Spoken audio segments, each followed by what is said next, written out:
Hey everyone, कैसे हैं आप सब। मैं प्रतीक राज पुरोहित स्वागत करता हूं हमारे एक और फ्रेश और इन्फॉर्मेटिव वीडियो में। दोस्तों, आज हम जानेंगे कि किस तरह हम हमारे पैसों को इन्वेस्ट करके एक अच्छी लाइफ जी सकते हैं और फाइनेंशियली फ्री हो सकते हैं और हमारी रिटायरमेंट के बाद की लाइफ को भी सेफली और हैप्पीली एंजॉय कर सकते हैं। दोस्तों, वीडियो में आगे बढ़ने से पहले अगर आप इस चैनल पे नए हैं तो हमारे चैनल को सब्सक्राइब जरूर कर लें और बेल आइकन को प्रेस कर दें ताकि आगे आने वाली ऐसी और भी इन्फॉर्मेटिव वीडियोस की नोटिफिकेशन आपको मिल जाए। दोस्तों, 5 साल काम और जिंदगी भर आराम, ये सुनने में कितना सही लगता है ना कि काश ऐसा हो सकता कि हमें सिर्फ अगले 5 साल या 10 साल काम करना पड़ेगा और उसके बाद बस जिंदगी भर आराम। ना तो रोज सुबह जल्दी उठकर जाने की टेंशन होगी, ना ही बॉस की चिक चिक सुनने की। आई एम श्योर हर कोई अपनी लाइफ में ये एक बार तो जरूर सोचता है, बट लाइफ में कुछ ऐसी गलतियां करता चला जाता है जिस वजह से ये ख्वाब ही रह जाता है और वो वापस से उसी नौकरी में लग जाता है जहाँ से जाना पसंद तक नहीं करता। और जो सबसे बड़ी गलती करता है जिसके कारण वही अपने सपनों को सच नहीं कर पाता,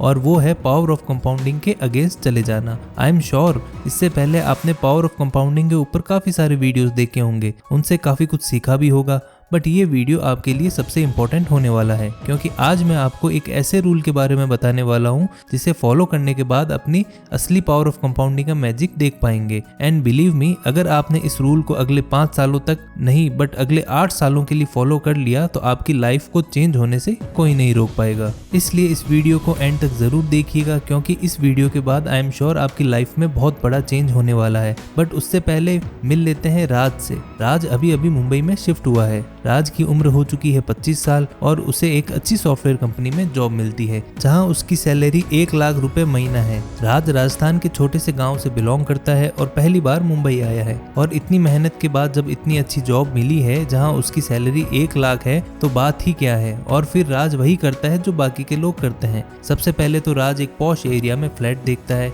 जहाँ का रेंट होता है 25,000।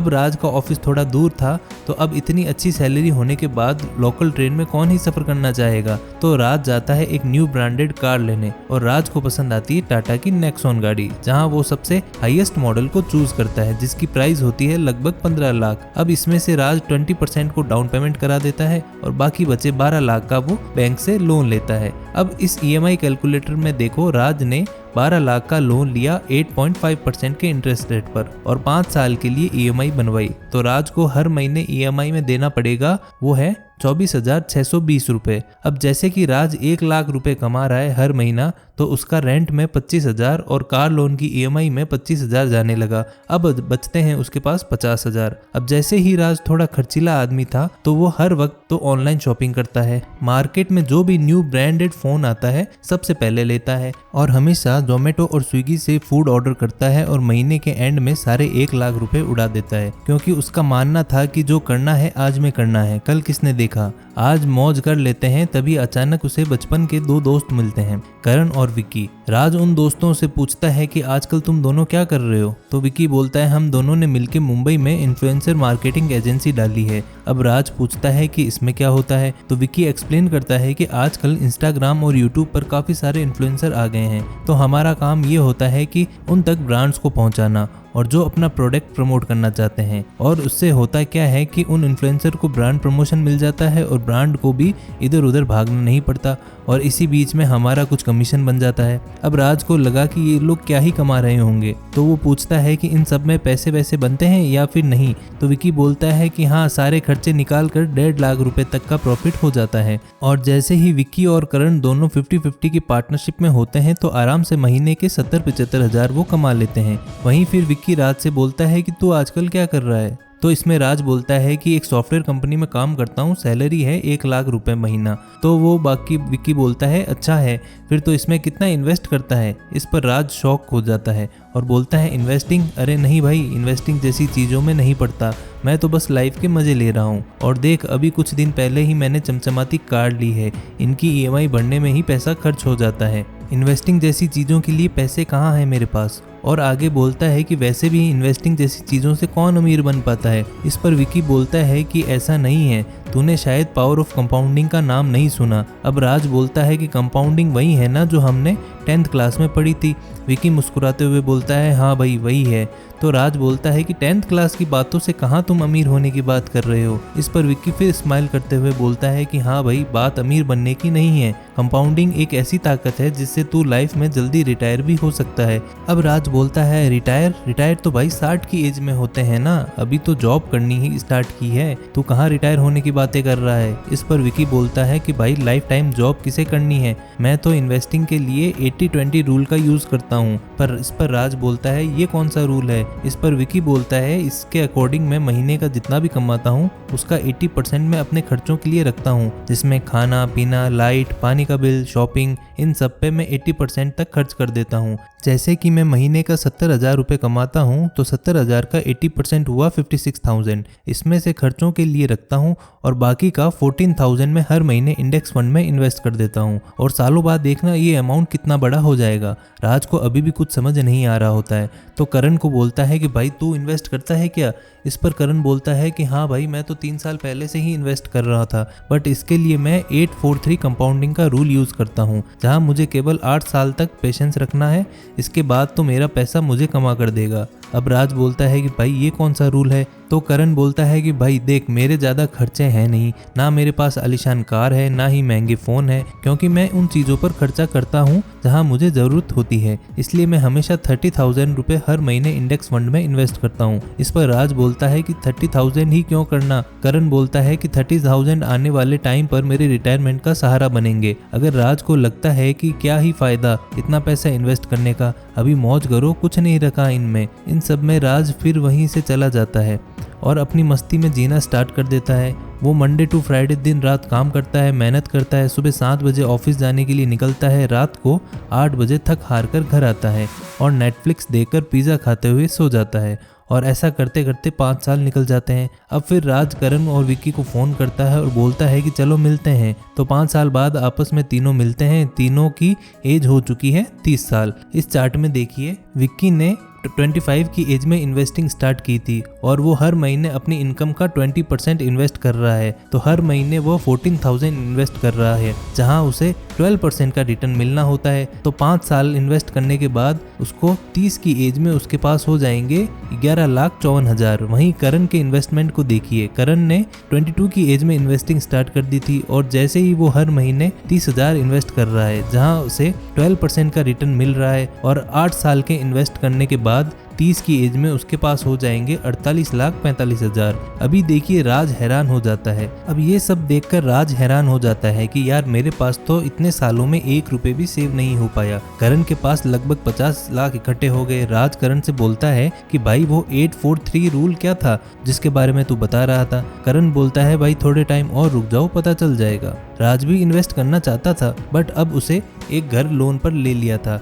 जिसकी EMI जाने लगी थी और जैसे ही उसकी कार की EMI खत्म हुई तो अब होम लोन आ चुका था और वो अब भी कोई पैसा सेव नहीं कर पा रहा था। और फिर वापस से वो अपने कामों में लग जाते थे और 7 साल बाद वापस मिलते हैं और जब उनकी एज हो चुकी है 37। अब इस चार्ट में विक्की की इन्वेस्टमेंट को देखिए। 37 की एज में उसकी इन्वेस्टमेंट 45,11,530 हो चुकी है और वहीं करण की वेल्थ को देखिए। करण अभी वहीं है, 30,000 इन्वेस्ट कर रहा है और 15 साल हो चुके हैं इसे इन्वेस्ट करते करते और अब उसकी वेल्थ हो चुकी है 1,51,37,280। और ये देखकर राज के होश उड़ जाते हैं। राज बोलता है कि यार पहले तूने 8 साल तक इन्वेस्ट किया था, जब हमने लास्ट टाइम मिले थे तो तेरी वेल्थ 50 लाख थी और नेक्स्ट 5 सालों में 3 गुना बढ़कर 1.5 करोड़ कैसे बन गई। और यही करण बोलता है कि भाई ये कंपाउंडिंग की ताकत है। करण आगे समझाता है कि भाई इस कंपाउंडिंग को 843 रूल कहा जाता है, जहां अगर आप महीने के 30,000 इन्वेस्ट कर रहे हो और आपको एक इंडेक्स फंड में 12% का एनुअल रिटर्न मिल रहा है, जो इतना मुश्किल भी नहीं है, तो आपको पहले 50 लाख बनाने में 8 साल लगेंगे, जो कि आपके लिए थोड़ा पेनफुल हो सकता है क्योंकि पहले 50 लाख बनना थोड़े मुश्किल हैं। फिर होता है कंपाउंडिंग का जादू, क्योंकि अब अगले 50 लाख बनाने में आपको केवल 4 साल लगेंगे और उसके अगले 50 लाख बनाने में केवल 3 साल। अभी चार्ट से आप क्लियरली समझ सकते हैं। करण की इन्वेस्टमेंट को इस चार्ट में देखिए, जहां वो हर साल 30,000 इन्वेस्ट कर रहा है 12% की रिटर्न के साथ, और उसने 22 की एज में इन्वेस्टिंग स्टार्ट कर दी थी। तो आप देख सकते हैं कि पहले 8 सालों में यानी कि 30 की एज में 48 लाख उसकी वेल्थ बनेगी। अगले 4 साल बाद यानी कि 34 की एज में उसकी वेल्थ दुगनी होगी यानी कि 96 लाख रुपए, और अगले 3 सालों में यानी 37 की एज में उसकी वेल्थ हो चुकी है 1,51,00,000 रुपए। और फिर अगले 50 लाख तो केवल 2 सालों में ही यानी कि 39 की एज में ही बन गए। फिर तो आप देख सकते हैं कि हर एक साल में उसकी वेल्थ में 50 लाख का इजाफा होने लग गया। तो जैसे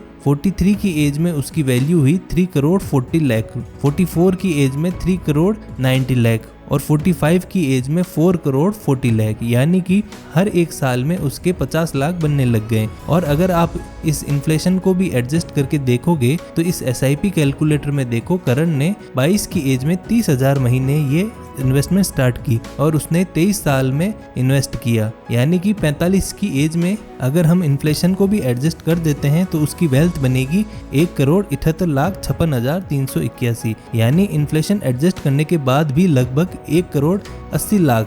अब करण अपना इन्वेस्टमेंट 5 सालों के लिए अगर और बढ़ा देता है यानी कि 50 की एज तक कंटिन्यू करता है, तो आप करण की इन्वेस्टमेंट को देखो इस कैलकुलेटर में। करण 28 साल तक इन्वेस्ट करता है और 50 की एज में उसकी वेल्थ लगभग 8,30,00,000 रुपए बन चुकी होगी। और यही होता है कंपाउंडिंग का 843 रूल, जहां आपको पहले 8 सालों तक पेशेंस रखना पड़ेगा और उसके बाद तो आपका पैसा कंपाउंडिंग की मदद से जल्दी जल्दी ग्रो होने लगता है, और इसे ही स्नोबॉल इफेक्ट कहा जाता है। एग्जाम्पल के लिए दुनिया के लीजेंडरी इन्वेस्टर वॉरेन बफेट ने 11 की एज में इन्वेस्टिंग स्टार्ट कर दी थी।